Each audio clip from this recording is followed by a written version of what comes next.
Ganitong luto sa isda, simple pero masarap at masustansya.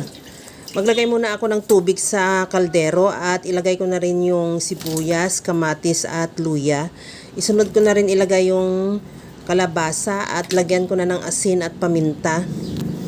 Ilagay ko na rin yung 2 pirasong isda na alumahan. Iniwa ko lang sa gitna.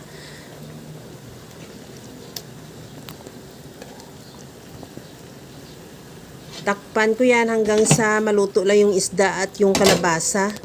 Pagkaluto ng kalabasa, ilagay ko na rin yung sitaw at okra. Maglagay din ako ng siling green.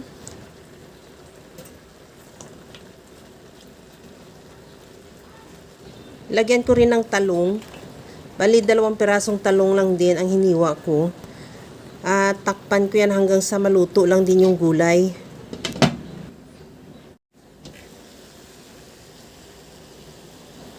Okay na itong ating talong at okra. Luto na rin. Ilagay ko na yung saluyot. Takpan ko muna ulit para medyo malanta lang bahagya yung saluyot. At saka natin yan ihalo.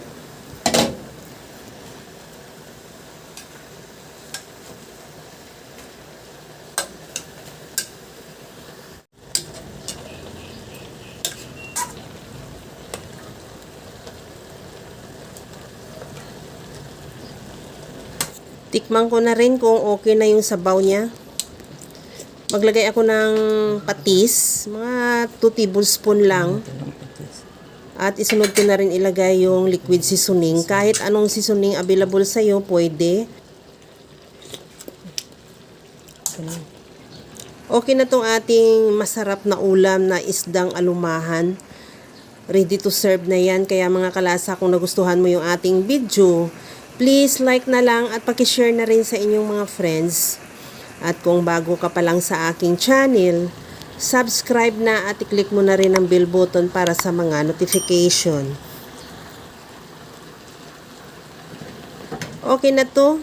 Hanggang sa muli mga kalasa. Thank you for watching. Bye-bye!